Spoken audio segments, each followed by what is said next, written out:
Guys, Andrew here. Welcome back to AppIQ, and in this video I'm going to show you how to manually change or set your time zone. So swipe up and go to your settings, and you want to click in general management from the list of options there. Click in date and time.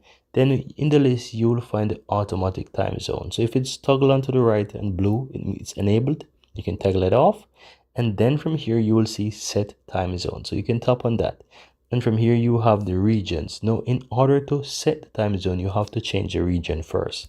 So tap on that, choose whatever country you want. So let's say I would want to choose, let's choose Canada from this list.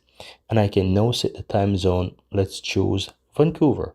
And here you can see I now change my time zone to Canada, Vancouver. And you can see once I change that, it automatically changed my time as well. So my new time is now set to time in Canada.